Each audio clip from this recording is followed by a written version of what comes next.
baby.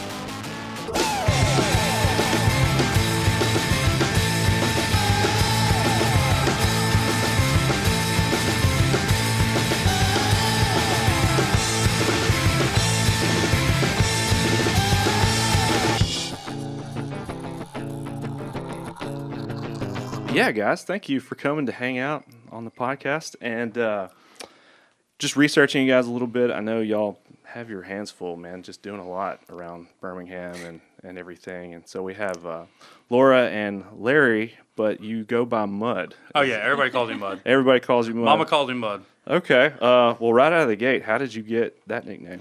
Well, I was in high school, and my coach said I was slower than Mud going up a hill. So, unfortunately, my brother was my brother was a senior, and I was a freshman in high school at that point. So there was no outrunning that name, so to speak. So even though I got bigger, faster, etc., I was still Mud, and so the name stuck. Okay. Yeah. I went to Troy to play college football, and they found out immediately. So at that point, there was never getting away from it if I wanted to. Dude, that's awesome, man. What position did you play? I was a defensive end, and I went for actually to be a long snapper as well. Okay, cool, man. Well, shout out Troy.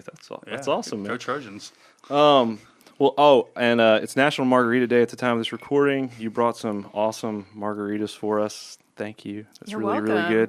Yeah, every podcast is better with margaritas. Always, yeah. I was saying earlier before we got recording that we mostly do beer, mostly because I don't know how to mix drinks at all. I've never worked at a bar. I don't either. It's okay. Bar, so I don't know what I'm doing. I can pour a beer though. There's a running joke that when Mom's first opened, they were just beer only, beer and wine, and I was like, I could do that job. I could work behind the bar and just open beers. I basically work there. It's great. Well, dude, how did you guys get into the service industry? You currently are the owners and proprietors of Queen's Park and Neon Moon, two very successful, arguably two of the most popular bars in Birmingham right now. What's your background, and how did you guys get into owning bars? Take it away, Mud. Well, me personally, I had no idea I wanted to do this. I was 18 years old, and I was getting ready to go to college, and I started working at this really wonderful place called Bell Bottoms. Shout out Bell Bottoms, man. Yeah. Wow. Bell Bottoms was a classic dance club playing your favorite hits from the 70s, 80s, and early 90s. Oh, I remember that. Well, yeah. Jello wrestling on Thursday nights, fight night on Wednesday nights. I started working the door there, and I was still going to school at the time, so I would come back and work when I could because I just loved it. Like, I don't know, it was one of those things that as soon as I started, I never really wanted to stop. And I started working in some restaurants while I was in Troy, and I did some back of the house work, and then I realized that a lot of people just kind of take back of the house people for granted. And I was like, man, I want to get that tip money. I want to see what it's like to work in the front of the house. And as soon as I turned 21, I started bar backing and bartending at Bell Bottoms. And shortly thereafter, I left and ended up at Dave's Pub, where I was at for a little over 11 years. It's like right across the street, right? Oh, yeah. I was on that. That was kind of the running joke. Spent a lot of time at 5 Points. Yeah, I worked across the street from the Ruby Tuesday / Chick-fil-A / Mellow Mushroom for coming up on like 17 years, I think, total. Yeah, man. A lot of history at 5 Points. There is, man. And I worked at Dave's, and then I was lucky enough to do some things along the way, networking-wise, to meet this wonderful woman from New York City. And who is she? I talked to her. Yeah, you may have met her before. She's beautiful. But yeah, I convinced her to move to Birmingham, Alabama, and the rest is kind of history. We did some things at Dave's to kind of do a test run on what we wanted to do, and we both had always wanted to own bars. And Queen's Park was one of those things that we came up with and executed, and the rest is history. So you're originally from New York, or you were Brooklyn. in New York? Okay, I'm from Brooklyn, awesome. Yeah. So I was born in guys, Manhattan, but they brought me across the bridge very quickly. Well, dude, the guest we had on the last episode, Sean Humphreys, who's has a clothing brand called Skeeve. He spent a lot of time out in New York. And, cool. I don't know much about New York, but so how did you guys, you being a Birmingham or an Alabama native, how did the relationship start? How did you guys meet? We met at a UFO convention. No, I'm just kidding. We met at this invitational bartender event. It's called Camp Run Amok. It's run by a sort of a producing group and then sponsored by liquor brands takes place at a children's summer camp in Kentucky. The children are not there Perfect place when for this a is happening. liquor event. Okay. Yeah. And it's about a week. You do, you're in like brand sponsored cabins with different people, and then you kind of go to distilleries and cooperages. That's where they make barrels during the day. You have like pool parties and then like brand sponsored dinners and like dances and parties at night. It's like a networking event. It's like a learning event. Pretty cool. We met there and we were both in long-term relationships, but we just stayed friends. Both got out of the relationships, and it just kind of was the right place, right time kind of thing. Okay. So yeah. you were still in New York after that was, event, yes. but y'all just stayed in touch. Yeah. Okay, cool. Yeah, for like years before we started dating. Wow. And then we did long distance for almost a year. I was about to say, that's pretty good ways, man. Yeah. It's like a 2.5 hour flight. Yeah. Oh, yeah, Well, that's not too bad, I guess. I'd never been to New York when we first started hanging out too. So we went to there was another industry-facing event that we went to, and I was going to in New York, and we were doing a pop-up for one of my bartenders who had gotten sick and had kind of fallen down on bad luck, and I convinced her to let us do it at her bar. And that was my actual first time ever being in New York City. Since then, I've gotten to visit a ton and see the beautiful things and all the wonderful bars and restaurants there. But it was kind of eye-opening to go from a wonderful city like Birmingham into the big metropolis that is New York City. Dude, you definitely need a tour guide, man. So if I had somebody there that was like a native that knew the city and all the cool spots to hang out.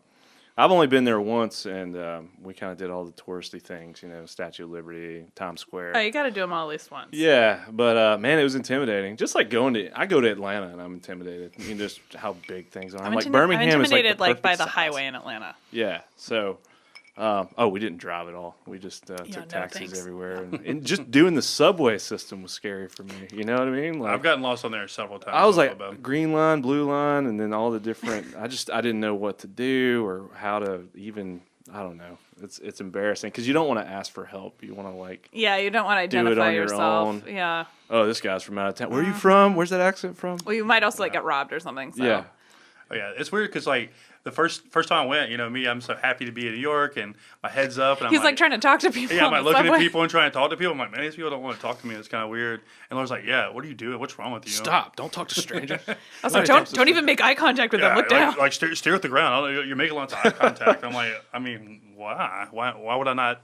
I don't know. I'm just used to opening doors for people. Yeah. It was funny because there was like she wasn't with me, and I was getting off the subway, and I bumped into this lady because I had no idea where I was going, and I knocked over a briefcase. And of course, I'm being the nice young Southern gentleman that I am at this point. Let me help you with that. Yeah. Oh yeah, she thought I was robbing her, and she dropped everything and ran. Are you serious? Yeah, and I was like, oh. She thought you were robbing her. Yeah, I had to like chase her down and be like, ma'am, So you're running I after was trying her. to help her. Oh yeah, and of course she's screaming. Like running for her life. Oh yeah, I was in the I think it's the Penn Station train stop, the one that's closest to Wall Street. Oh yeah. Oh, yeah. Wall Street was probably Borough Hall. It was Borough Hall and Oh, yeah, and there's tons of people, and everybody's 100% sure that I am robbing this lady, and I'm like, no, I'm just trying to give her a briefcase back, I promise. Dude, that's crazy. We a friend of mine used to. You remember couch surfing? Is that still a thing? Do people I still remember couch that. surf? I think it turned into Airbnb, yeah. Okay, well, when it was couch surfing, a friend of mine was a remember that. Back when host. it was super cool. Back when it was the hipster thing to do. A friend of mine was a host, and he would host people from all over the country all the time because he surfed a lot going around the world. And I distinctly remember sitting on somebody's front porch over in like the Highland area.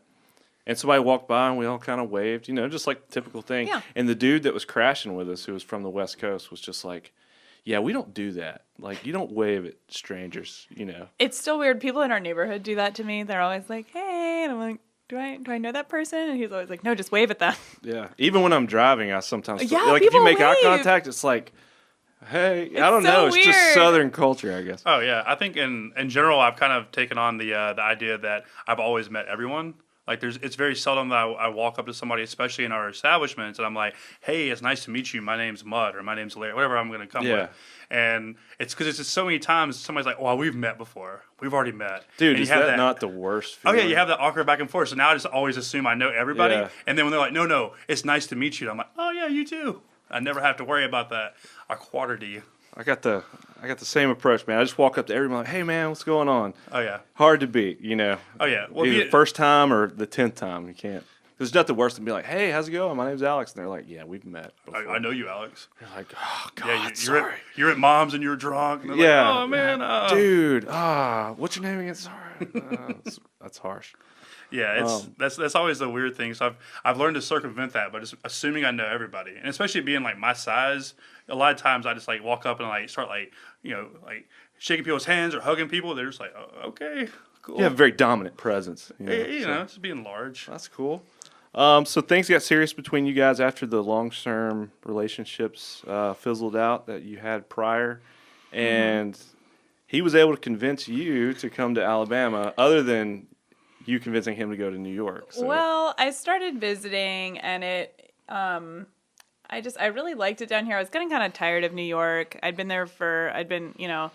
graduated from college, moved back, and I'd been there for, I guess like 8 or 9 years at that point, and like as an adult. And I was kind of over it. It's really fast paced. The cost of living is really high.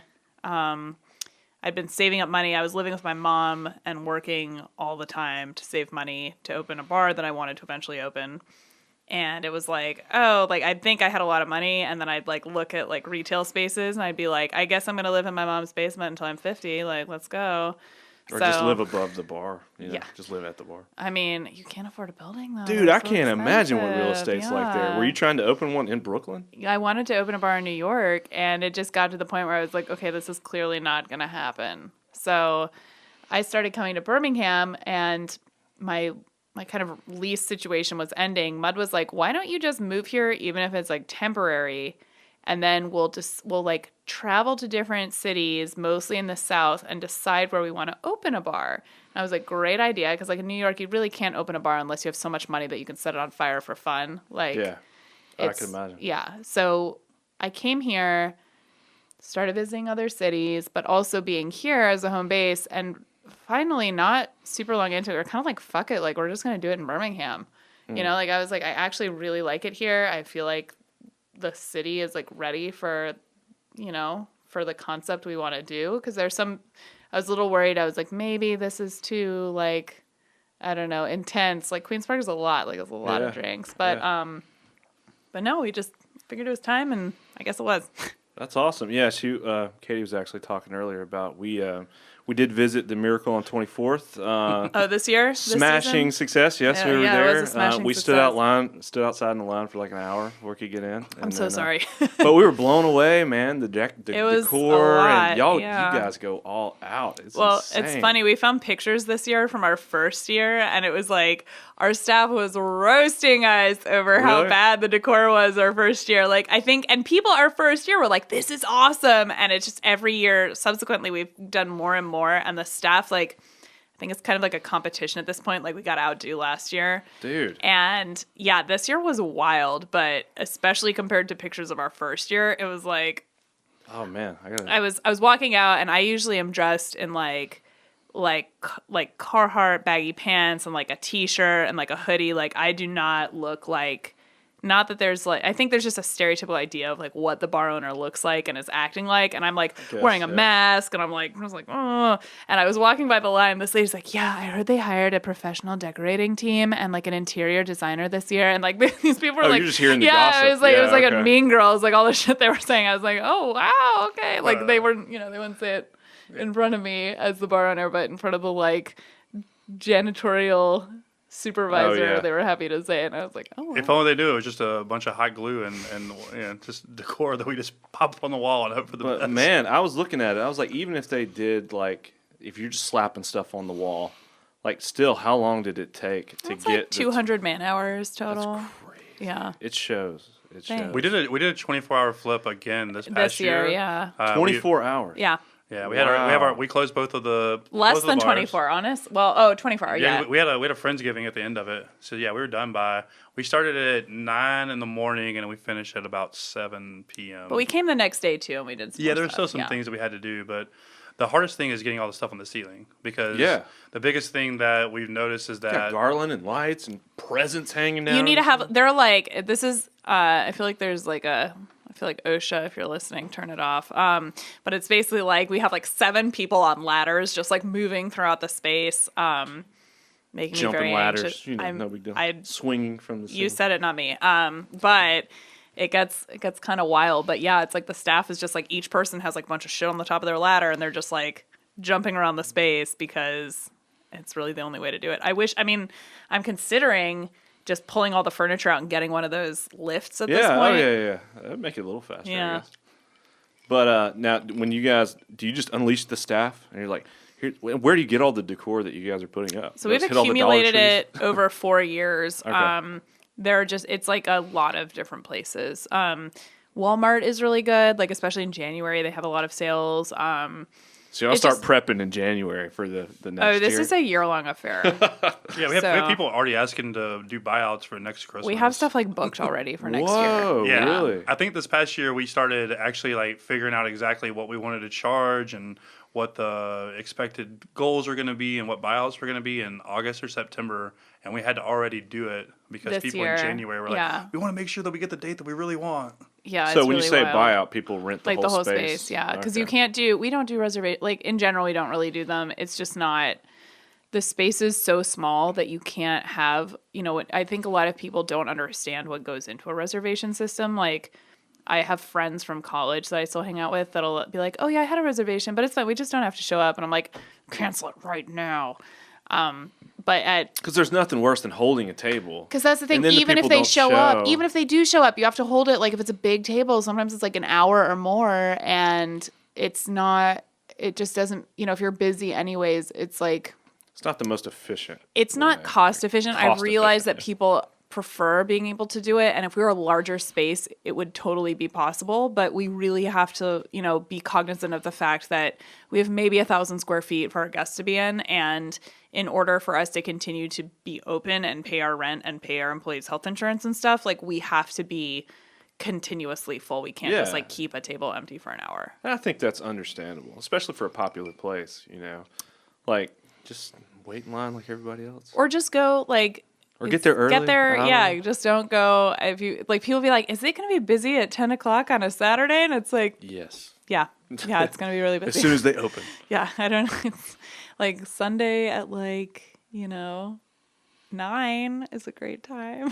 Now, are you guys open every day at Queen's During Park? Miracle, we're open 7 days a week, but 7 days. normally Queen's Park and Newman are both closed on Mondays. That's pretty common, I guess, in the bar scene. I don't know. In maybe Birmingham, not. it is. In New York, it's pretty uncommon. But I found that it worked a lot better with our goals in terms of we just do kind of weird stuff that other places don't. In terms of Awesome. Thank you, Karen. oh man, she just came and saved the Set this right day. here. I'll set this over here. You can set it right here. Oh, here you go. All right. I'll take yours. The Marg Great. mix. So in Birmingham, it seems more common, and I don't know if this. I think like culturally, it's pretty common in the South, like especially on Sunday, for people to like attend religious services and then dine at their house. That seems like a pretty common thing here culturally. Sure, Correct me if yeah. I'm wrong. And then Mondays, I'm not really sure why places are closed on Mondays, but we do notice, not so much this past year, but in previous years with Miracle, Monday was always our slowest day. So it makes sense for us to be closed. I think it's just not, I guess people just don't think to go out on Monday. I don't know. In New York, I used to go out on Mondays all the time. But Dude, I've always wondered that. We, other bartenders I've talked to, I'm like, why are you guys always closed when it seems like I'm off? I used to work Mondays. Like I worked like every Monday for like almost a decade in New York. Like I was the Monday person. Yeah. I always worked Mondays. I had great Monday regulars. Because everybody's got different schedules. Yeah. There's always going to be a crowd that's like Monday night is the night. I will say, in a city of 9 million people, that Sure. crowd's going to be a little bigger than in Birmingham. Fair enough. Fair which enough. is the caveat I'll use there. But yeah, we're closed on Mondays. We do like an all staff meeting. We like go over. Everyone talks about like service notes or issues they're having, like the staff, not just the managers. We kind of do like weekly deep cleaning stuff instead of making them stay late after work to do these. To do these things. So it makes sense to be closed one day of the week to Sure, accomplish. yeah, And then just we'll usually do like an educational session. We like take them out to dinner or drinks or do like a pool party at our house or something. So it's nice to, if you're open 7 days a week, people don't like meet each other otherwise. Like there are always people that aren't scheduled together. And like Sure. I've worked at places where I was like, hey, I don't really know you, but I guess we work together. We've been working together for a year. Yeah. I don't know your name. Yeah, because we were on different days. I guess Sure. like with 9 to 5s, that's not as common, but I always thought that was weird. So I like that we have one day a week where the entire team kind of comes together. Sure. Kind of a breather, you know. Well, yeah. So how did this year compare to other years as far as the Miracle on 24th? Does it just get bigger every year? Yes. This was the biggest year, and it was we typically expect like a marginal increase from like 10 to 15% of each day going forward to kind of project and tell our staff what to expect every day when they walk into work. Outside of like weather days and stuff, so we always create a map of all the years and stack them together and do. I'm such a numbers person. Dude, yeah, man. That's Yeah, we have like y'all a calendars science. that Yeah. the staff can come see and like compare like this day, like on this day we've previously done X, X, and X, and then like for reporting purposes we like color code it. We're like Dude, that's awesome. But it's cool. Yeah. It's cool for them to come in and see, like, and to be like, I'm so tired. It's been so busy. And then be like, fuck yeah, we just like broke every sales record we've ever had. Like, That's awesome. Yeah, I feel like just having a goal in general. It's kind of like when you set personal records for yourself in business, or like when you're working out or running and stuff. You always have a goal of like what we're going to be. It's like, okay, we did this amount last year. We want to beat that this year. Yeah. And that was kind of the mindset that we came into it. And I want to say out of the 40-ish days of Miracle this year, that we did all but 4. We beat our previous record from the other years all combined. Dude.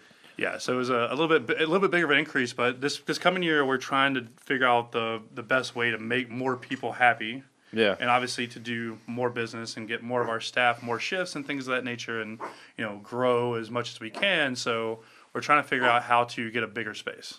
Yeah. That's kind of the next big thing. And Now Lola, our dog, I'm is so sorry. going I crazy. have definitely, I'm like the reason for this. No, yeah, you was kind of the- have to ignore her, and then she'll kind of like, oh, they don't want to play. It's But if like she gets I any always whip want that to you play. want to play, then I always she's want to play, so I'm the worst. We have 4 dogs. Laura loves dogs. It's crazy. Yeah, I really wanted to be a vet when I was a kid, but I get really, really, really upset by even the idea of animal suffering. Like we'll be watching movies and I'll start like sobbing in our house if something happens to the animal. So I was like, probably not the career choice. Yeah, Lola's our official mascot. Our She's Yorkie. very cute. We'll see if she mellows out. If she doesn't, we'll take a pause and Play with lock her in a cage Oh, upstairs. no, No, I'm play with kidding. her. I'm kidding. We don't do that. Toss her out. Yeah. Where her at? Just put her outside in the backyard. Well, dude, kudos to the growth and expansion and the success of Queens Park and everything that you guys. Do y'all do any other big events throughout the year that rivals the Miracle on 24th? Y'all have a big Halloween celebration or anything? So we try to do Halloween, and we try to make it as big as Well, possible. yeah. But doing a pop-up in general is such an immersive experience. Sure. And we want to make sure that it's fun for everybody and that it's like a full-on experience. But for lack of a better way, we just don't half-ass things, I guess is Yeah. the best way. So Yeah. I think we're kind of worried that if we try to do another date. We're going to do a St. Patty's. We're going to do a Thanksgiving. We're Yeah. going to do There are not enough storage units in the Birmingham metro area for what that needs. Yeah, and it's just like it's so much glassware and that kind of stuff that. We have a tremendously large storage unit that is just Christmas. Just stuff. Christmas. Oh yeah, I've always I keep having these recurring nightmares that for some reason we forget to pay our actual lease on the unit, and there's like a storage war, and they're like, "Oh, I can't wait to Dude, get I've in hit the mother load. yeah, I can't wait to get in unit 109," and they open the door, and it's like, "Oh, it's just a bunch of Christmas shit. Like, what is this?" Like, who are these People are deranged crazy. people? I got $5.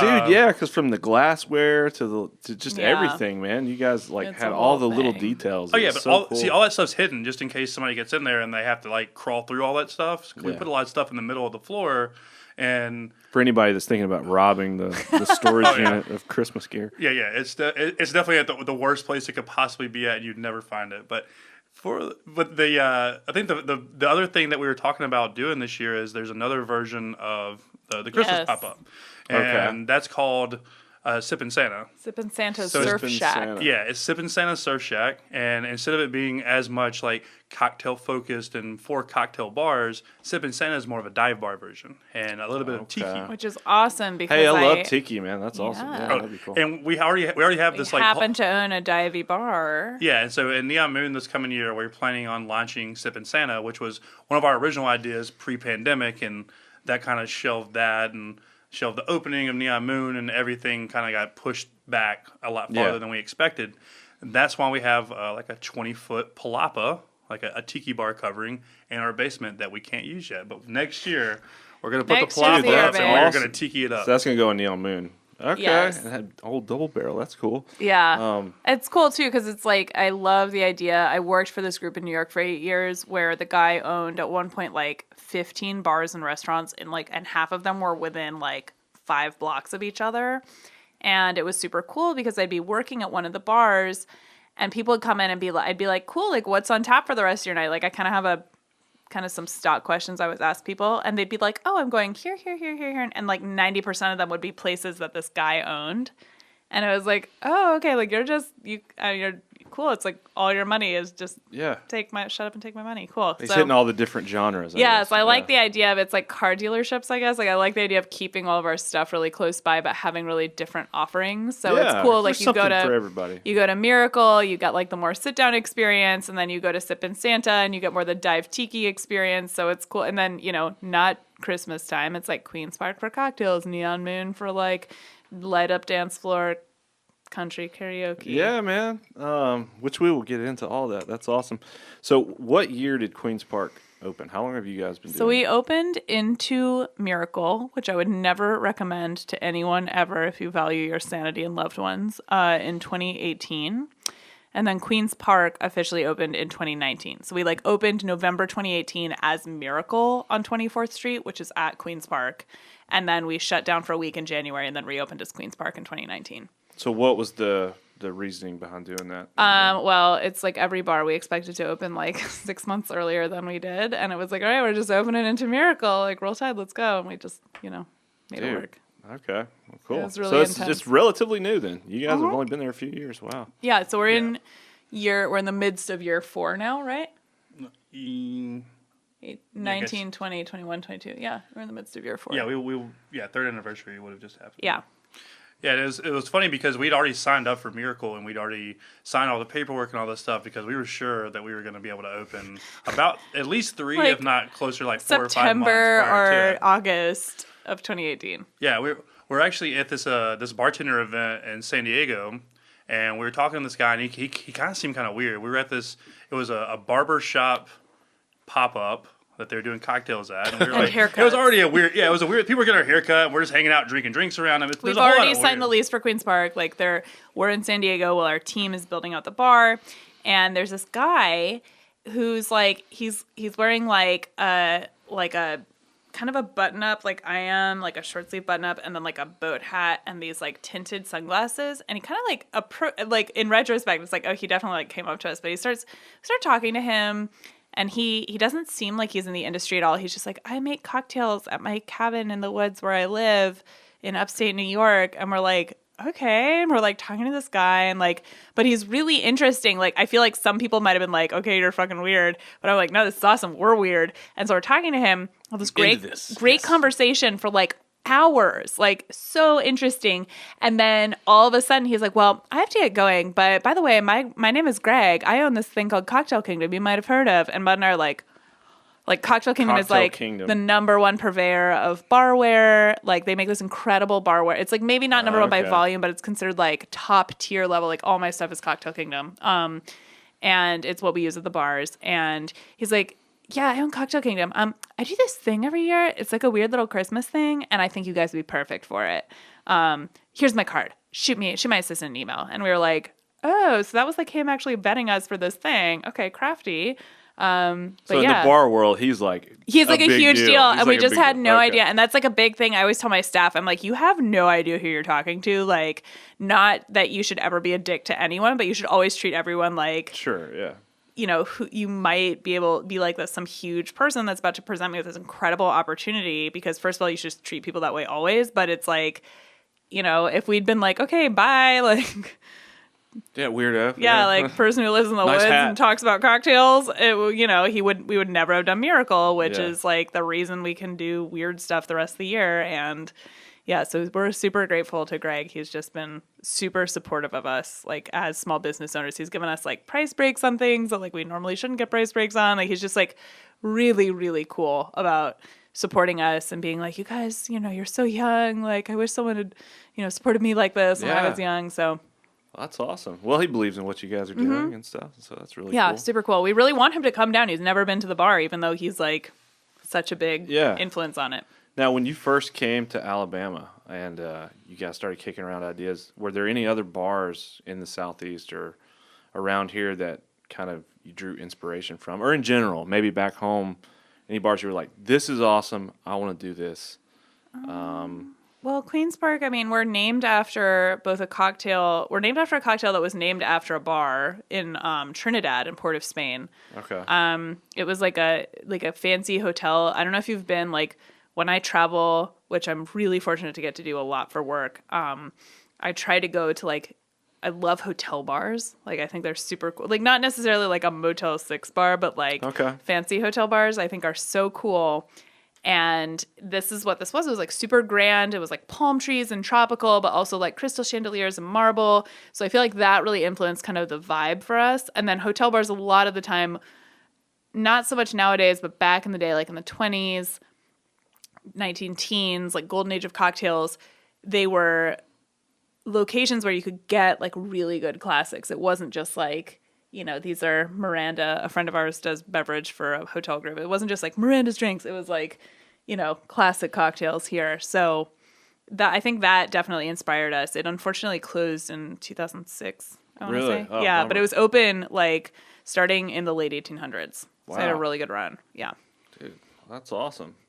Well, you guys didn't think you had enough going on with Queen's Park, so you decided to open a second bar. Where did the idea to like open up a kind of a country honky tonk style dance floor bar come from, and when did that take place? So that was a little bit of a different approach. We were really wanted to open. So we had the cocktail bar, and the cocktail bar was doing really good, and you know it fit into the market, and we were super happy with how it turned out. So we were sitting there, and we were like, man, I think we want more of a neighborhood dive bar, and that was where we kind of started from. And we were like, let's try to make something that's way more approachable to everybody. We want a place that you can go get a beer and shot and just like belly up and watch TV or sing karaoke or things like that. Very inspired by the bar Matthew McConaughey was working at in True Detective. Okay. To make a really obscure reference.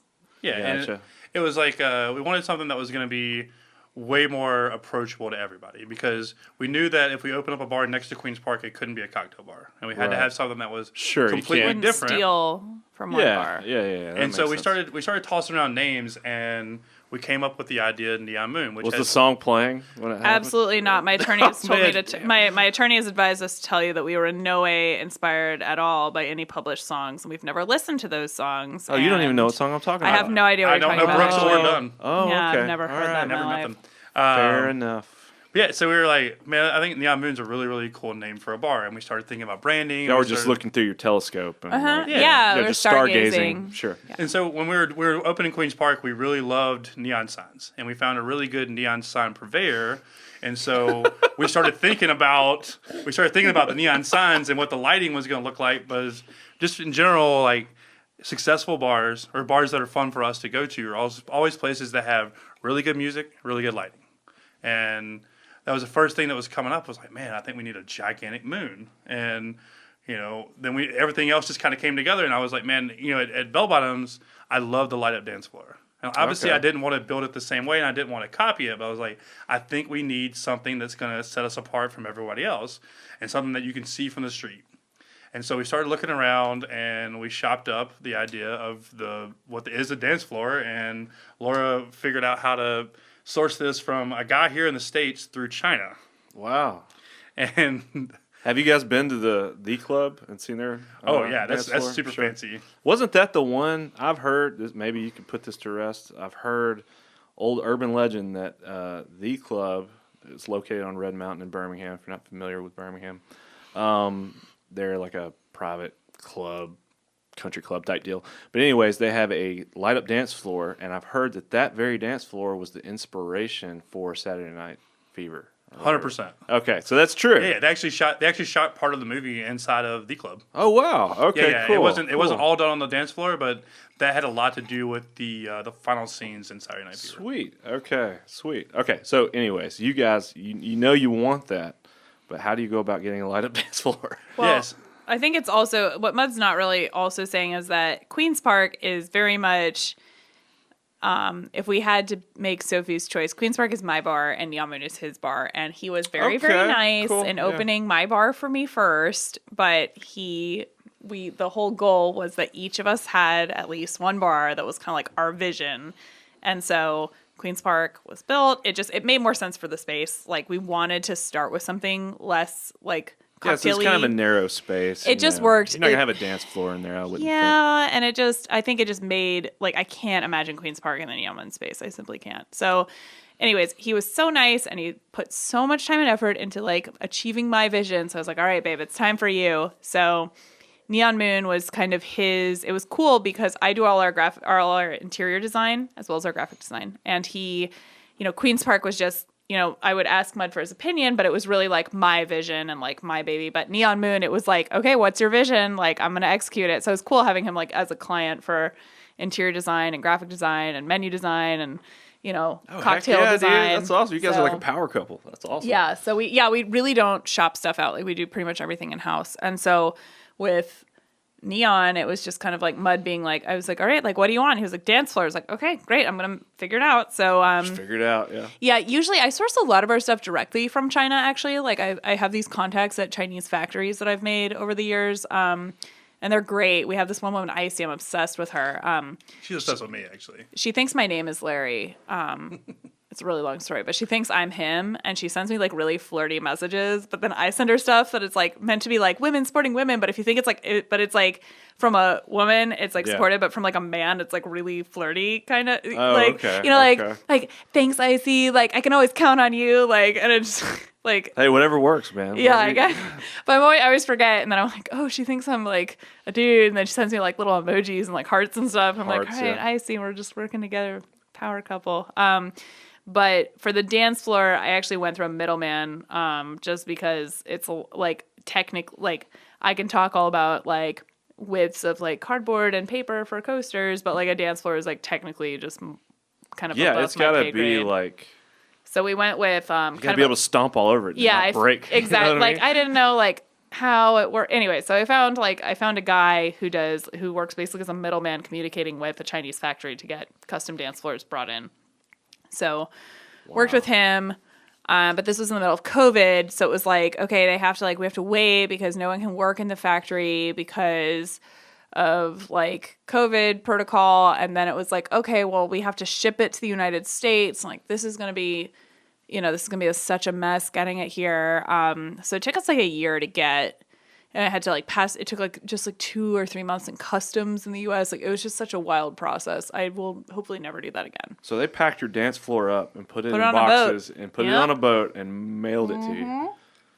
Okay, all right. So you finally get the dance floor. Oh, and then all the instructions were on half a piece of paper in Mandarin, and it was like, oh, okay. Yeah, I don't speak Mandarin at all. It had some pictures and some numbers. I mean, we're skipping the point that it gets here, and we finally get it through customs, and we finally get it into the city of Birmingham. What? Okay, let's stop. How big was the package? Oh, we had to put it in a truck. Yeah, it was like multiple pallets. It was 3 pallets. I imagine it's like squares that interconnect. Yeah, but then there are other parts. There's like edging, and there's like electronic components. But it just sits on top of your concrete floor. It does. There. Yeah, it's not built in. No. Okay. That's really challenging to trench concrete to the exact. Sure. But yeah, it's a lot. I can only imagine. So it's easier for it to be up with a ramp. Yeah. So we had to rent a truck. And again, like we're really big on like we do everything ourselves. We like had to rent a truck, go to the airport, like sign all these customs forms, like inspect this. We're in this like massive warehouse. And then this guy like on like multiple forklifts are like pushing shit onto it was just like so dramatic. It was so much. Yeah, so we finally get it to the bar, and we're like dead set. But it's like we're opening it for service tonight, and it's like we're supposed to open in like 3.5 hours. So I was like, okay, good luck with that. You're chomping at the bit, man. We've been waiting on it. I have it. Oh yeah, we've been open for like a little over like 3 months, I believe. No, it was a couple weeks. Oh, so y'all opened without the just because it was trapped. It was stuck in. We didn't know where the dance. It was like we have to open. We're ready to roll. Yeah, we gotta have it. Yeah. It was so great. I mean, the guy, like this middleman guy, kind of went off the deep end. He was like sending these all caps emails to like the customs brokers that we were CC'd on, like release this. Exactly. Like it was so much. Oh yeah, dude, that's intense, man. It was a whole lot. So we get it down, and I rent a truck, and we go pick up the dance floor, And Bring it to Queen or to Neon. We pull up in the parking lot next door, and I remember I had one of my managers, and then I had another bartender and our prep person. They all walk out to the truck, and we open the door, and I see all their eyes light up, and they're like, "Oh shit!" So we start breaking down these pallets, and every box has got 3 tiles in it, and all the tiles weigh about, I'd say, 10 to 15 pounds apiece.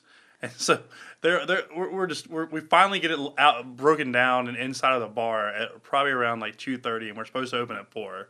Oh, so dude. We pop out. You're still dead set on getting it set up. 100%. He was. I think around this point was when I was like, we cannot agree, so I am leaving because I cannot be a part of this. I'd have been like, just put it in the back. We can't I'm deal like with this right dying of an anxiety attack, so I just left.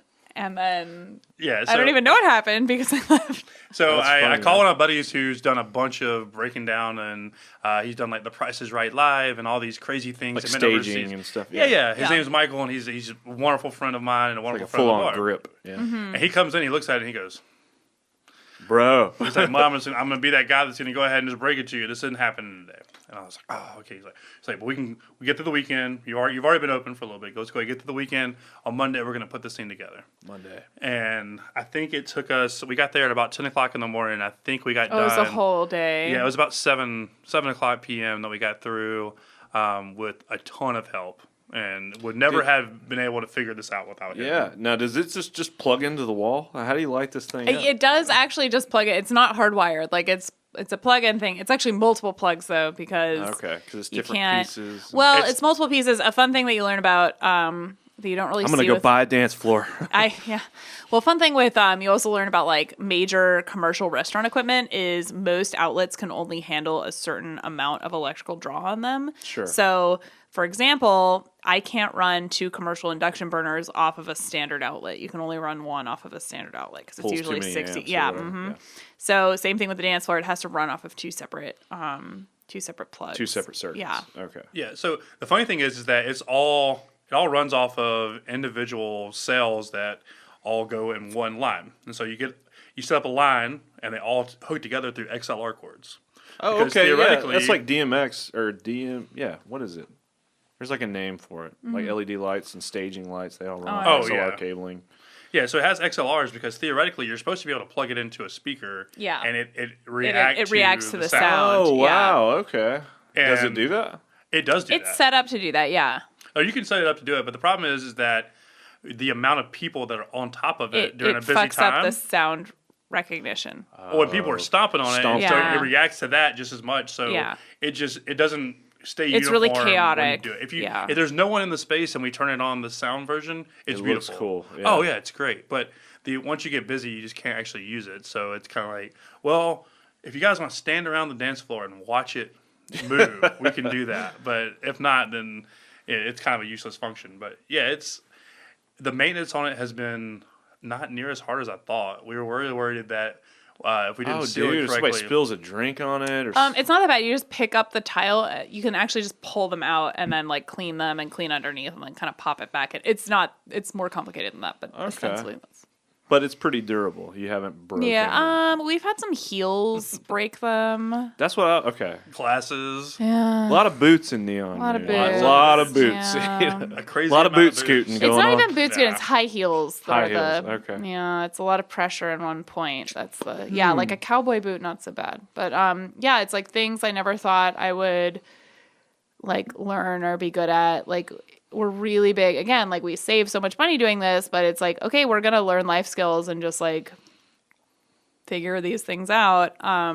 Which is really cool. Like I'm really good at graphic design now and I've never been taught by anyone. I'm just like self-taught over 10 years. Yeah. But on the other hand, it's like, oh, I know how to assemble and maintain dance floors. Now, have you broken any of those panels that needed to be Oh, replaced? we've had heels break them, yeah. Yeah. So when we- it breaks, you have to get another piece. Yeah, we have extras. I'm worried about what happens when we run out of the extras. Oh, okay. That's what I was Yeah. wondering is if you still had like a contact that's like I guess we could giving reach you out to him and be support. like, "Hey, dude, like, I need some panels." Preemptively order some. Yeah. I mean, we're not quite at the preemptive order, but yeah, that's definitely I really don't like being reactive to like, oh my God, we're out of something. Like, I'd rather just be proactive and be like, okay, Yeah, like what's definitely. the inventory? Cool. So We were planning on making it way bigger. And How big is the dance floor? the dance floor now 15 is? by 15? Yeah, give or take. Yeah. 15 feet? Yeah. Yeah, 15 I feet. think technically, yeah, it's like 13 It's technically and a in half. meters, but yeah, it's Meters. approximately Yeah, it's like 15 by 13 15. and a half by 14 and a half, I think, like almost directly. But you guys got it right up against the window and stuff. So it's the first It's in thing the you front, see yeah. when you walk by, man. It's like just catches your Yeah. eye. You're like, whoa.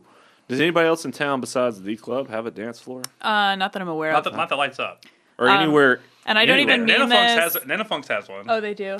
Yeah, I've Nanofunks never still been has their there. raised dance floor, but there's no actual lights on the bottom of it. They have lights from above. And I think sidebar maybe. I don't know. I don't know. But None that I know I would definitely tell people that are owning bars or thinking about opening bars with dance floors. I'm not even trying to just be like, this is our thing. It's just like, I don't know if I would. It was a lot of squeeze for a little juice. Yeah, so we finally get the dance floor in, and we've already kind of like honed down the concept. But in general, we thought we were going to open more of a neighborhood bar, and then all of a sudden, dive bar. people that weren't from the city were coming, and they Dude, were. I've only heard like the crowds there on the It's a lot. weekends are insane. Yeah, and you Yeah. got people that are coming. Like Yeah. I remember there was one weekend. There was one of our regulars who I've been serving for years, and she was sitting there and she was like, "Hey, There's a bunch of people here that I know that are from my high school, and I don't really want to talk to them. Is there somewhere I can go like get away from?" I'm like, "Yeah, for sure." So I kind of like stuffed her in my office because I've known her for years. I trust her, and I was just like, "So like, what's going on?" And she's like, "It's like a high school reunion in here." I'm like, "Oh, like did you go to like Hoover or like Best Dave?" She goes, "No, Pell City." Pell City. I was like, Coming "Hold from on." Pell City, man. He's like, "There's that many people from Pell City in here?" And she goes, It's "Yes." the dance floor. So after you guys got the dance floor in, you said you'd been open for a few weeks. Then you finally get the dance floor and kind of complete your vision.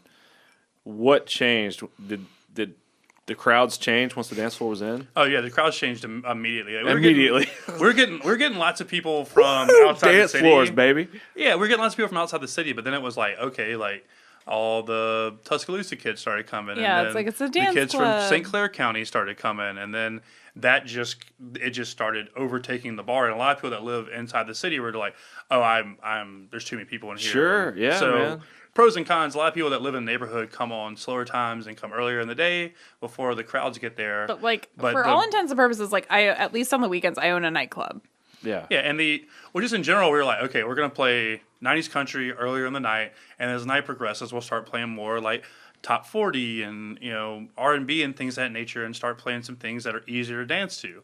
And we would start changing the music, and people would start booing. They lost their They'd be minds. like, "Hey man, we came all the way from I want some Pale Alan City." Jackson, baby. Yeah, Yeah. like, I came all the way from Pale City. to Like, listen we to got Garth a Brooks. hotel room. Like, I didn't come here We to got a listen to hotel this. room. No, we get- seriously. And so, We get lots of, it's like I packed up the wagon and came to town, Yeah. and I expect to hear nice country. Chattahoochee. Yeah. And it was like we started thinking every about it. fucking night. Every yeah. night, dude. What we started thinking about is like how many places can you go in the city and listen to top 40 Sure. or That's a lot. other types A of dance lot. music, and it was Yeah. like maybe this is how we set ourselves apart, and then we just kind of put the line in the sand and it was like, hey, we sat down at a Monday meeting with the staff and I was like, hey, this is a country club. bar. Yeah. This is a 90s country bar. Yeah, Well, this it's like is as close to a a honky tonk 90s as country nightclub. 90s like, this is- country nightclub. This is a honky tonk, for lack of a better way to put it. It's not going to be anything different. And Do y'all have line dancing? Does that happen? we're working on Dude. that. Finding Step back, step forward. Yeah, So finding cool. somebody to teach line dancing has been a a whole problem. thing. So Oh, really? I'm currently trying to teach myself how to line dance. You can get how, out there. how to teach line dancing Okay. so that I can do it myself. I've already got the lapel mic and all that kind of stuff. Is So- that Yeah. line dancing what I'm thinking of? Yeah, Oh, there's yeah. a place Cool in, Runnings where they're all out there dancing. I don't know about cool I running. don't know about Cool Runnings, but Well, Cool yeah. Runnings, he was in the bar. That's when he got in the fight. And he's out there trying to dance with them. Oh, yeah. yeah. And they're all line dancing. Yeah, no, you're Oh, right. yeah. Like, There's Cotton Eye Joe. And, technically that's line you know, dancing. yeah, Yeah, like Cotton Eye Joe. Chattahoochee and what's the other one? There's so many different ones that. Oh, you're you'll talking see like I've people- never done it. I don't know anything about line dancing. That's Oh, we for a while there, we had people that would come in there and they would try to do it, and there were just so many people in front of the bar or in the dance floor area. That Can they were I trying come to in do if that. I don't have own cowboy boots? Oh, for Oh, sure. Or is Yeah. that frowned upon? Okay. I don't think I own. I've never owned cowboy boots in my life. he's never. I don't think I could dance. Well, in he cowboy mostly boots. wears shorts, so I don't know how that would look. Okay. boots and shorts. Not really a combo. Yeah. But dude, staying super busy, so that's awesome. Yeah, everything's going good. Yeah, it's definitely funny because it's a great example of you can have a vision for like the bar you open. Maybe not so much with restaurants, with bars, like you can have a vision for what it's going to be, and then Like maybe even the crowd that it's going to draw. And the people actually decide what it is. So in our Oh, case, okay. it's like we thought we were opening like a dive bar, neighborhood bar. And I mean, I guess it is kind of that vibe like the first few hours that it's open, but it's more of like a honky tonk, in my opinion, than anything else. So that's like the next, if we do something next, we'll be like, yeah, I really want that dive bar. So maybe you can help me. I've asked this question before, and having not worked in a bar, not being up as on bar culture like you guys are, how would you define a dive bar?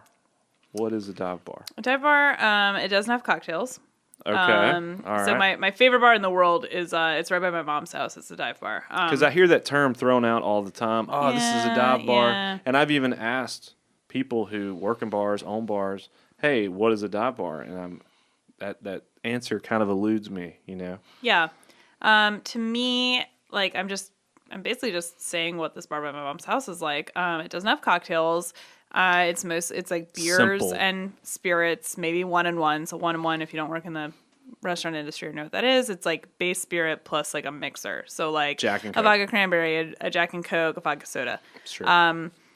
And a lot of the time, the glassware is either reusable plastic or disposable plastic. It's not necessarily glass. So the fancy factor is like Fancy factor is way down. Way Yeah. down. Okay. And it's, they might have like a lime garnish, but they're not gonna have like fresh juice probably. Okay. Like a true dive to me like doesn't really have that. Like I don't like they might have like a margarita mix from the store if you want that. But So maybe dive bar is like simple, low key, Yeah. more of a local place. The place and just that- no frills. The place kinda I'm talking about by my mom's house is actually it's the last remaining stevedore bar on Atlantic Avenue in Brooklyn. What's A stevedore, if you've watched The Wire, you know what this is because season 2 is all about stevedores. They're people who remove cargo from ships. So in Brooklyn, where I'm from, and right by my mom's house, is something called the Brooklyn Navy Yard, and it's where cargo ships come and unload their cargo, like their shipping containers, and then those get, put onto trucks or trains or whatever. So the stevedores, who are the people that remove them from the boats and are in charge of, back in the day it was manual, but nowadays it's like through Big giant computers and cranes and cranes. stuff. Yeah. So those people, it's like a very blue collar kind of job. There aren't that many people that do it anymore because of the automation of the industry, like you just mentioned. Yeah. You just mentioned. So those people, like traditionally, this sort of avenue leading to that area was just dotted with bars that they go to after work. And there's kind of, it's like nicer restaurants and cocktail bars, but there's one bar, it's called Montero. It's my favorite bar. It's like kind of the last stevedore bar. It's like maritime themed. It's people that work there are kind of regulars, like people that work as stevedores, or people that used to work as stevedores or somehow were associated with the Navy Yard. That to me is like what a dive bar is. It's like a, like specifically this one, I think they don't necessarily have to, but maybe it like is in a location or like somehow is positioned uniquely to serve like a blue collar group of regulars. Okay, cool. Well, that's probably the best answer I've ever received, so thank you. See, I feel like there's so many different types of dive bars. That's obviously like a great. That's just kind of a catch-all term now. You Yeah, know what I mean? it could also be a place that doesn't accept credit cards and that you wouldn't use the bathroom in, and you only drink beer at because you know that You don't trust everything's anything clean else. coming out of it. Yeah, like you're like, Canned beer. I know those that ice machine hasn't been cleaned in God knows when, so I'm not going to get something that has ice in it. So I'm either going to do straight shots, they go in disposable plastic, or I'm going to drink beer out of a can or a bottle. Okay. Like that's pretty much for me. That's more of like the true like real divey dive. And then you have like obviously like in modern times you're seeing a lot more of the revolution as like more of the neighborhood style dive bars, which we have a decent amount of here in Birmingham, which are clean. Like you can go use the bathroom there. It's a 5-star dive bar. 5-star dive bar. Yeah. Yeah, like you can go and feel comfortable in those spaces and know that the ice machine may have been serviced and that there's not a cocktail program. Yeah, there's Yes, the floors moms. have been. Yes, moms. I'm looking at you. A frozen machine means you have a cocktail program. Like, you know what I mean? Like, Yeah. it's like that to me is more like the modern dive bar. Yeah, but the floors have been swept and mopped. And, Okay. I I always thought it meant more of like just a kind of a more of a local thing. You wouldn't know about it if you were visiting from out of town. A lot of tourists, maybe. Oh, yeah. I don't know. I'm inventing my own. Well, then you have like the Nick and the definition. Plaza. I feel like are like true dive bars. They've here been in there Birmingham. forever, yeah. But everybody knows about them. Everybody knows about them, but they Yeah. stay true to who they are and Yeah, what they do, and they're proud of it and stuff. Yeah, and you know what to get there. Like when you know when you go to the Plaza, you're not like, man, I think I'm going to do a martini. You're like, no, I'm going to get a beer and a shot. Yeah. Well, how has the speaking to you guys? How has the bar scene changed in Birmingham in the past few years? Have you seen more bars opening? I mean, obviously we had COVID happen, and that's another question in and of itself. How did you guys navigate COVID? I mean, you guys you had both bars open around the time COVID started, or right before? So we had Queens Park open, and we had every intention of Yes, please, thank you. Sir? Neon Moon opening in July of that year, Okay.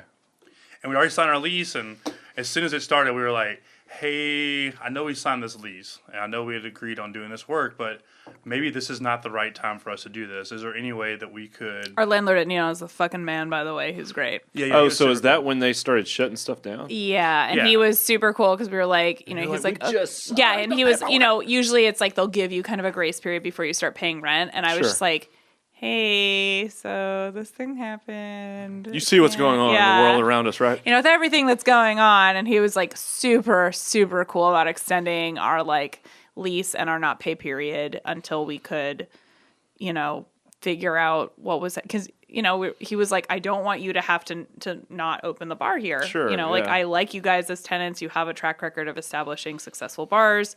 We want to, you know, honor the agreement, but at the same time, we understand that this is unprecedented. You may need to spend more of your savings keeping Queens Park afloat than you expected to, that you budgeted for Neon.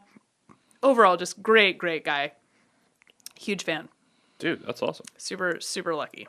Yeah, so we kind of shelved Neon in general, and you know, from day one, from the shutdown, it all happened on a Monday, and we talked to our staff, and we're like, we're obviously gonna have to lay everybody off for a little bit, and gonna have to close, and you know, wait and figure everything out, and we'll bring people back. Anybody who doesn't have a second job, you guys will be the first people that will be brought back. Everybody who has seniority will be at the top of the pecking order, and then anybody who has a second job and has been with us the least amount of time will be on the bottom side of that. Yeah. And so we had that one day, That's and fair. we're at the house, and I think it was St. Patrick's Day, actually, March the 17th, which is super weird in general, being home as bar owners on On St. St. Patrick's Day. Patty's, yeah. Yeah, and so we're home, and then Kay Ivy released the thing that night, and she was like, we're going to allow people to go. So We're we'd gonna like allow- jump on a conference call with our attorney, who's like, yeah, I mean, as far as I know, you guys can open tomorrow. Like, you know, go with God. And so we make a kind of like very hastily, like put together an Instagram post. Like, we're like, okay, we're going to work just the two of us. We're going to donate all the tips to the staff. I had been like, I was like a emotional basket case when we left. So I was like, I'm just going to deal with juices and syrups later. I was like, you know, assuming I'd have to empty my fridge. So we go in. We're like, okay, we're gonna use today to just sell off the stuff that we already have prepared. And we did this crazy. We had like over $5,000 in sales in Wow. like 4 or 5 hours. Now, And what like, is this that you're selling? Like home mixed alcohol? kits? No, we're selling booze. You're just because doing mixes the like initial this? the initial thing they sent out was you can sell anything. It was actually copy and pasted from Louisiana. Here's this half-empty Jack Daniel's bottle. Well, it was like $20. Why shots. not? Like we were selling like shots and we were making and alcohol. And then at the end of that day, they release an addendum to the thing they'd released the night before, and they're like, "We realize that some of you might have misinterpreted what we meant." And it's like, "No, we just read what you know, my attorney read what you wrote, but okay." Yeah. And they're like, "You might have Shots. misinterpreted what we said, but actually, it has to be in a sealed original bottle." And we're like, "Okay, well, Okay. bitch, I'll go to the liquor store and buy some minis." And so we just do that, and we're like, "Okay, we're selling you the juices and the syrup shaken together, and then here's a mini bottle of tequila, for example, for the drink we're having. You can pour it over, but I legally can't do that." Pineapple So- Willie style. Yeah. So we start doing that. So our first day, we're like, okay, this is a fluke. The second day, we're like, okay, whatever. We'll buy some mini bottles and just see what happens. Well, I think in general, we kind of skipped over a big piece of the puzzle. Was the first day there was lots of people that wanted to see the first legal to-go cocktail sold in Alabama, And we sold it. We kind of got Oh, in front wow. of things. Okay. Yeah, that was And, us. a couple years ago, Food and Wine moved to Birmingham, and one of our really good friends, who's been a friend of the bar and a friend of mine personally for years, her name is Zoe, and she was like, "Hey, She's the video director there. yeah." She was like, "Hey, what if Okay. I come in and do a video shoot of the first legal cocktail in the state of Alabama and do a promo for you guys via our social media apps. And we're like, okay, yeah, whatever, cool. So for those of us who don't know what Food and Wine is, not me, I totally know. What is Food and Wine? Food and Wine magazine is a subsidiary of the magazine. Yeah, of course. So Food and Wine I've got is a copy right here. right there. We have one in our bathroom. It's a subsidiary of Meredith, which is a parent holding company Meredith, of like Southern. I think it's like Southern Beaches. Like they have like all these different magazines. Food and Wine is probably the most well known of them, but they have a ton of different. Yeah, magazines. Meredith is huge. Yeah, I do a bunch it used of. to be Time before they took over. And stuff. So I do, for really weird reasons, I'm a member of the Screen Actors Guild of America as a hand model. So, really? Yeah. What? So Are you kidding me? You're talking to an actual model. I thought you wanted another drink. That's why I grabbed that, by the way, in case y'all. I think he's good. You pointed to your he's thing. good. So okay, sorry. But so I do a lot of work for them because You're a hand model. I know you're looking at these hands now. Now I can't stop looking at I your know. hands. I'm doing Never soft seen them fingers. models. It's like Zoolander. I keep them in fish bowls normally. No, I'm actually a member of SAG though. You have to be a member of the Screen Actors Guild to be in commercials or TV. Are we getting a good shot of these hands? It's really Gotta get a close up. Please. They're not that great. I don't even have my nails done. I need But some pictures. but I can send you. I mean, I was in a Patron ad. That's like why I'm a member of it. Patron. Yeah, there you go. That's and awesome. so they, in the past, obviously not since COVID, but they have me come in and because the cocktail stuff, obviously I have all these tools and I'm aware of how to like make drinks and stuff so I can work with their stylists. And then because I'm a SAG member, it's like I just have a lot of experience hand modeling. So I hand model for Meredith. But you're making drinks and stuff. Okay. But like so for it's like the perfect photograph and video. Yeah, and then and so so I'd worked with her because of their friendship.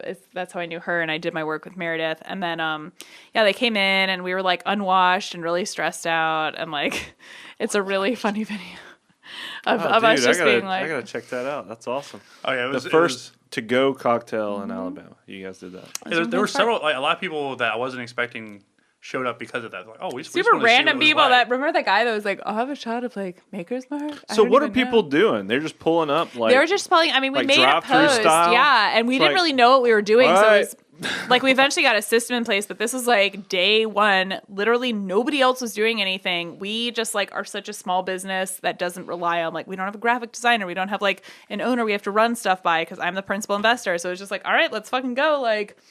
Y'all make a Let's do it. decision, no red Yeah. tape. You just do No it. red tape. Oh, yeah, so we yeah. just did it. And people were just like in their cars and we were just bringing them drinks. And I was just making cocktails. And Mub was like So- talking to people.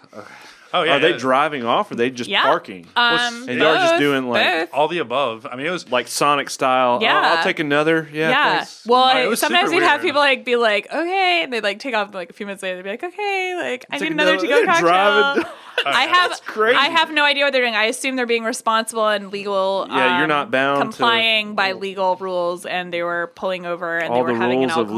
legalness, Yeah, they're having an abiding alcohol. by. Wow. Oh, yes. Having a drink and yeah. So that only lasted for like 24 hours. So that was 24 hours, and then they changed it that night. They're like, some of you misconstrued Dude, what that you is the meant. Wild And West, man. And so That's we're like, okay. crazy. So then we do this thing with the mini bottles. And then the next day we were like, okay, that was a fluke. Whatever. People are like trying to support us. And then the next day we do like $6,000 in sales, and we're like, okay, wow, that was that's a lot for $12 cocktails, including tax. And so we're like, okay. So second day, all right, people, like, we're done. The goodwill is done. We're just going to do a third day to, like, get through the rest of our stuff. We do a third day. It's, like, another $6,000 day. And so we, like, call our preppers, and we're like, hey, I know we told you it was kind of an indefinite furlough, but we need you to come back. We need like, you to right make now. drinks. Well, we need you to, like, be juicing shit and making syrups. Right now, yeah. So, and then we start contacting the rest of the staff. We're like, hey, like, I know you've been sitting at home crying for 3 days, but we really need you, like, right now. Like, we two people cannot handle this anymore. So we brought our entire staff, like not our entire staff, but close to it within like a week. And then it just really took off. Just doing to go. I think you guys are the first couple I've talked to that's strictly alcohol. You know, it's all restaurants and stuff. Yeah. I know like the local shout out Poncho's, my favorite Mexican place. They were doing like to go margaritas and stuff. Yeah. Where they would mix it, and we were like, "This is awesome!" You know, just bring it home Yeah. and eat it. Love it. But I didn't know how like just the full on Because you guys don't serve food at either No. locations, right? Well, just in general, it kind of evolved. You know, we started out where it was the baby giraffe. It gets up and it falls, and its mom kind of like nudges it, and it gets back up. I And love the we analogy. kind of figure it out. Whereas we went from just doing individual servings to being like, hey, Cocktail kits, we can sell entire bottles of liquor. What's the pitcher, man? Yeah, it was more like we can sell bottles. Like Yeah. we can sell. We couldn't sell entire pitcher liters. because we couldn't sell things that were pre-mixed. So Yeah. anyone that was doing that was like very flagrantly breaking the law, which is fine. But Did I say ponchos earlier? No, I meant monchos. Monchos. Yeah. Yeah. Well, just in general, like I feel like at first we were kind of like judgmental of like other people breaking the rules, and then we just started thinking about it, and I was like, this is a lot of people's livelihoods, and Yeah. whether or not certainly it wasn't a value judgment. yeah, like there's no reason for us to have judged anybody, and I'm sure that people were judging us for what we were doing and thought that we were doing things the wrong way, but in general, it was just a weird time, and everybody was kind of trying to figure out Very what they were going lawless to do. time. It was Yeah. extremely lawless, especially when there was curfews and stuff. You could drive like the wrong way on the highway. It was it was just crazy. Yeah, Dude. it was just when the expressway was getting rebuilt, Yeah. like Yeah. the 2059 intersection. It had just So- been finished. Yeah, so just in general, it was super crazy. And Crazy, then man. we started doing cocktail kits, and we would create these little handmade cards that we get our staff to The make recipe. and write down the recipes for how to make each individual thing. And we would like staff members like sign it, be like, "Thank you for supporting us." Yeah. It was really cute. That's cool. Yeah, and it did really well, and we just that's how the bars stayed open, and then and then we were our contractor and our landlord were like, "Hey, so like how's it going over there?" And we are like, "Actually, pretty good. Like, let's restart Neon Moon." And we did. and Okay. then, March 2021. Awesome. Well, going back to Queens Park and when we visited during the Miracle on 24th, menu, man, you guys have a lot of drinks. Did anything linger from the COVID times where you were doing the home kits? Someone like myself would be interested where I don't know how to make a drink. Do y'all still do that, or is that y'all don't really do No, that anymore? but you should. We should do another podcast in the future to discuss future plans we can't discuss right now because Okay. that might be something that's more available to you going Sweet. forward. We will definitely have a round Yeah. two for sure. But yeah, just someone like me who doesn't know how to make anything. Yeah, I can think crack a beer I open. was talking to our prep manager a couple of days ago about how like COVID really changed the game in terms of people being more into correct me if I'm wrong, because we're obviously very weird people that have look like alcoholics if you see our bar in our basement. But Oh, I bet your like, home bar is awesome. Dude, you see my little mini bar. I yours got is over here? great. I wish we should had have like a better bar. bar. This is incredible. I'm we just have so a shelf blown full- away. We just Yeah. have shelves full. Of We just lots have of shelves. bottles. I mean, but it's we always warn people if we had some plumbers come and I was like, "Hi guys, I just want you to know we don't have a drinking problem.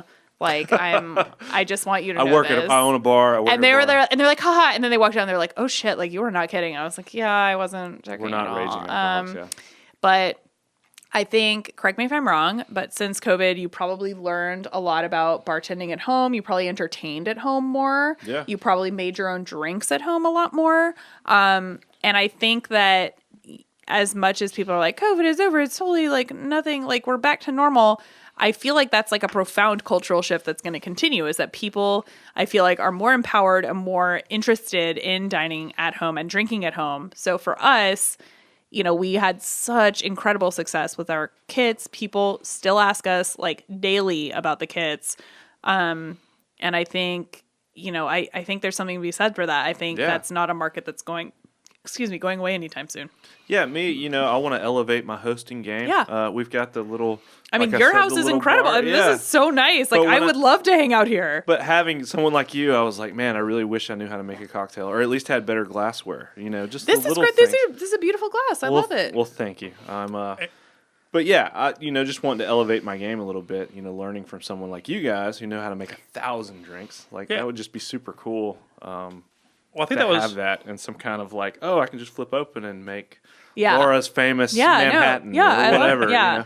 Well, I think in general that was one of the things that opened up during COVID was people were trying to find ways to do staff building opportunities, but they couldn't really take them out to places, especially in large groups. Yeah. So cocktail classes and things of that nature started being a thing that were way more common within the I've taught workplace. so many cocktail Yeah, and classes. Laura did a ton of those.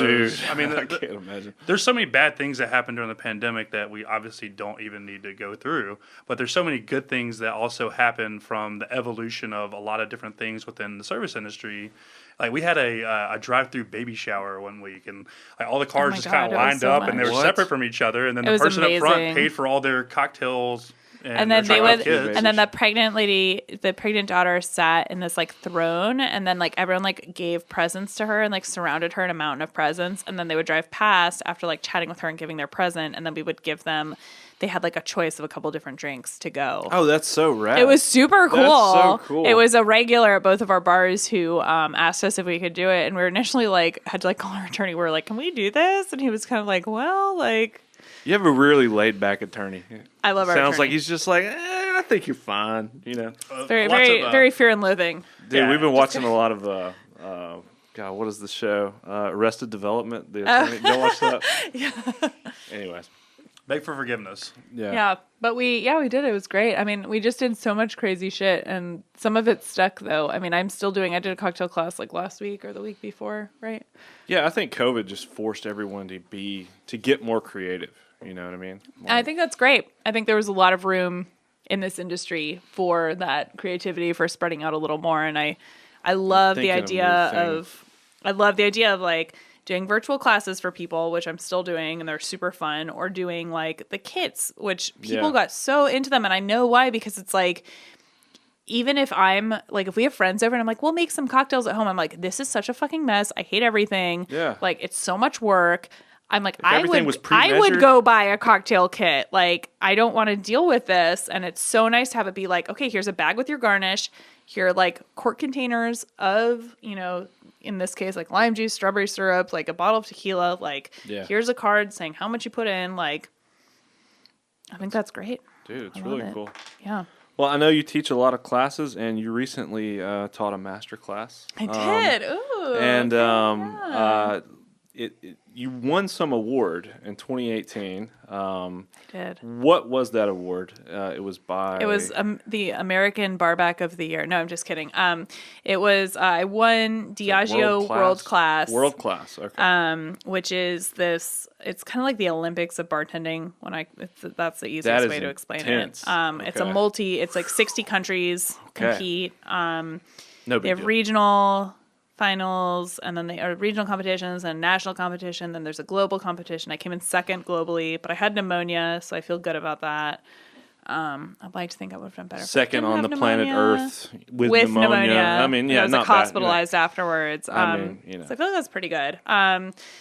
But yeah, it's really cool. Mud was like incredible. I mean, I wouldn't have done it. I think if he'd been allowed to come with me to globals, I probably also would have won. But just having his support was so amazing. I mean, that's the only way you win is with someone behind You're a rock, buddy. Behind every bartender of the year, there's Mud. Mud. Really good bar back. But yeah, so it was really intense. I did it. I did regionals 3 times before I made it, or I made it to nationals my first year, and that was awful. So I did for like years to win. See, I don't know anything about World Class or this competition. Is this something you get invited to? Or No, is this something anyone you go can and compete. It's super cool. Like, Okay. literally, you could compete. I mean, like, anyone could do it. It just, you have I to can apply. crack open a mean. And then get it. You have this amazing bar at home. Like, fuck, you could practice speed rounds here all day. Like, shit.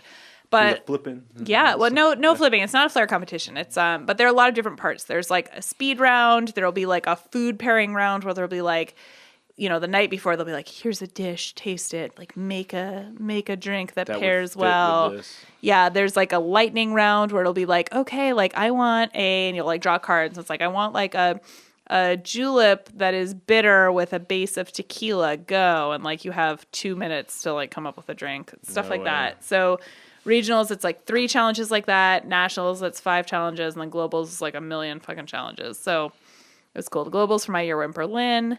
And then Wow, you went to Berlin to compete? yeah. Dude. It I was did a lot. not get to go to Berlin. I wish he got to go to Berlin. We weren't married, so I couldn't go.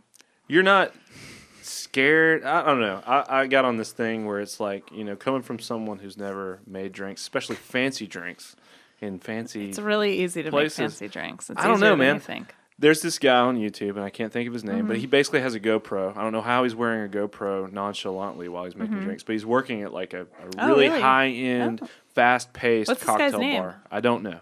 Oh, okay. I'm going to look this up.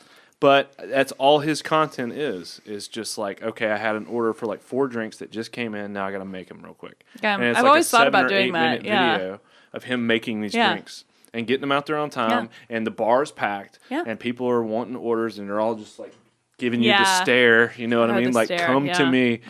And I was just like, dude, I don't know how I would function in that environment. You Well- know, where people are paying, especially in some of these high-end places, like Oh, in New York, it's like over $20 for a drink, Yeah. you know, for a drink. I went to a place on my 22nd birthday where it was $30 for rum and Coke. That's insane. Okay, that's a rip. That's crazy. It's But- called Bourbon. it's called the Box. You should look it up. The box. Okay.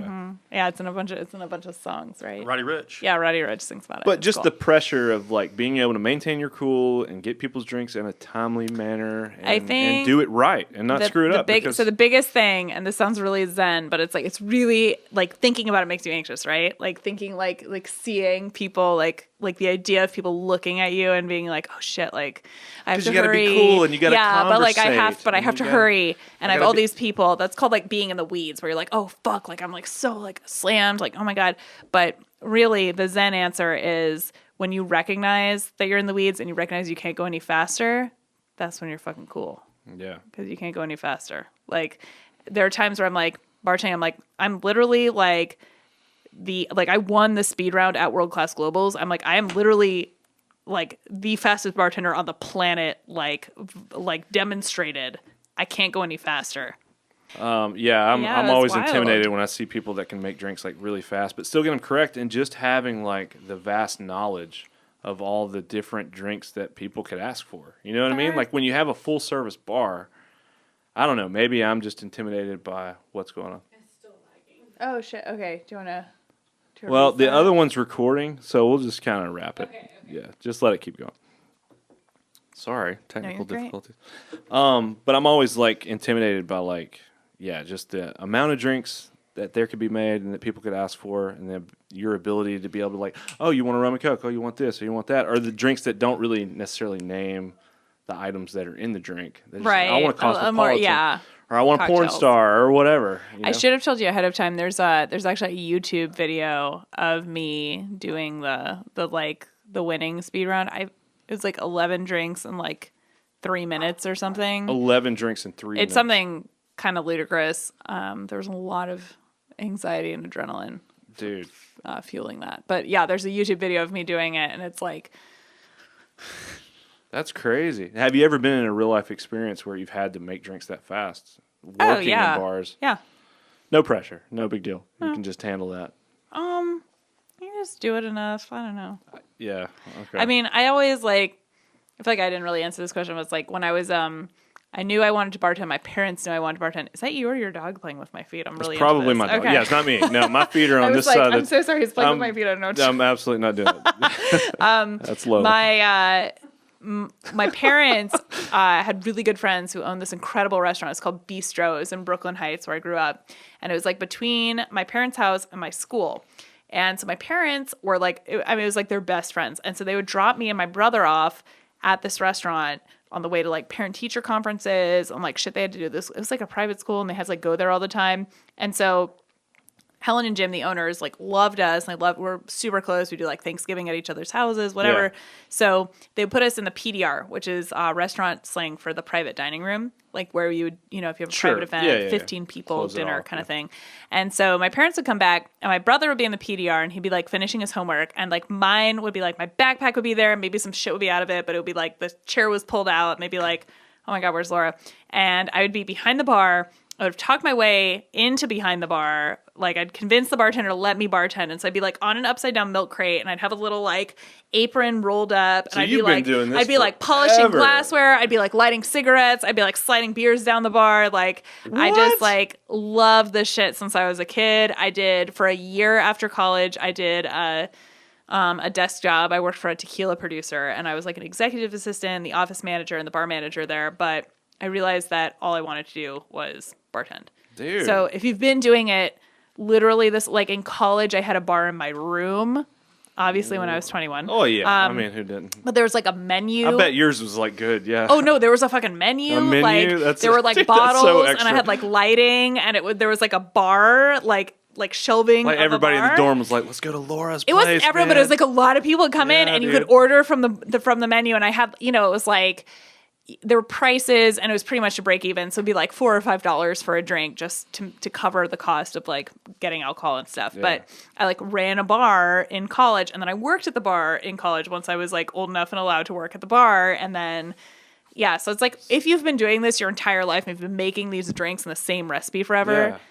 it's not as hard as you think it is. It's Okay. like, well, maybe it's just Well, obviously, if you have a passion for it like you do, yeah, that's if you've been incredible, doing it man. your whole life, like Dude. it's not that On the hard milk to remember crate. these. Yeah, That's I know. amazing. It was very cute. I was like lighting, like my favorite one is that I was doing this before the smoking ban in New York, which was way earlier than the Birmingham one. So I was like, my friends were like, "You were lighting cigarettes?" It's like, yeah, people used to smoke in People bars. used to smoke in bars. It was normal. So, well, you guys, you hinted at maybe some future things that you can't really talk about on this episode. We're but torn between a baby and then like a bar baby. I So- hear you. Well, not- we have why our not own both? opinions about that. But yeah, if there was anything that you could share with us about the future, are you guys happy with just having the 2 bars, or you I mean, definitely we're have so plans happy to with the 2. We have expand? an incredible staff. We have an incredible managerial team. We are so lucky to have just great people working for us, Yeah.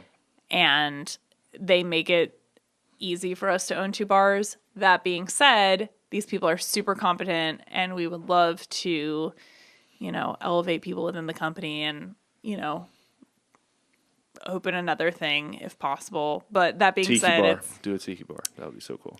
that's so funny that you say that. I just dig, dude. But- Tiki culture is weird, man. So I worked It's at so a tiki bar. I cool, ran man. a tiki bar in New York for 2 years. Dude, like I've watched all these YouTube videos about the old school, like West Coast tiki culture. They're so crazy. They made people. It was like in Utah. You had to bartend secretly Wild. behind a curtain so that people couldn't steal your recipes. Really? Yeah. Oh, you so probably Victor, know way more than I Victor do. Bergeron, who's known as Trader Vic, he was really big on doing that. There were a bunch of it was him and then this other. They had like a rivalry and they were like sending in spies to steal recipes. So and Wow. Don the Beachcomber. Don It the was- Beachcomber. Yeah, Yeah, Trader yeah. Vic. They were like arch rivals. It was crazy. I can talk about this all day. Yeah. I vaguely understand. Like Don the Beachcomber was a He huge, and Victor Bertrand hated each other, and they each like lay claim to a Mai Tai recipe and a zombie recipe. They were really intense about like stealing recipes from each other. So they were like people were bartending behind a curtain. Don would actually make his cocktails. He would like pre-combine ingredients, call them like Don's Mix #2. And so even if you stole his recipes, it would You be like, wouldn't know what the what it- fuck is Don's Mix? So yeah. Dude, that is intense. But just seeing some of the cool bars.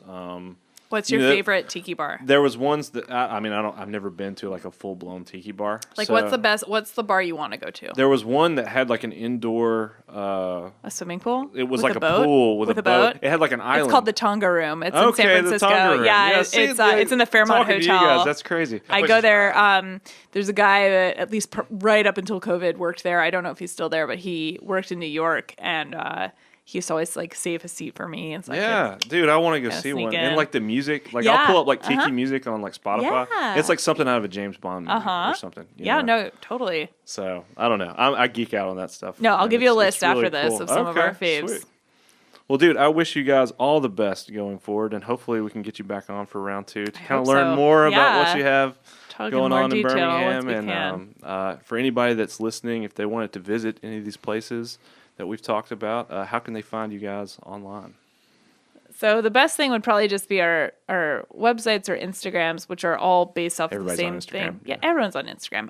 It's Queens Park Beham or queensparkbeham.com, and then Neon Moon Beham, neonmoonbeham.com. Really easy. Make it pretty. Get ready to stand in Straightforward. line to get in if you go on a popular night. These Sorry. places are slammed. Laura, Mud, thank you guys so Thanks much for coming having to us. hang, This and is great. we'll get you back on Happy soon. National Margarita Day. Yes, and thank you for the margaritas. These are Of absolutely course, we've delicious. got. So, This is why Mud didn't have the rest of it, so you can have it. Thank you.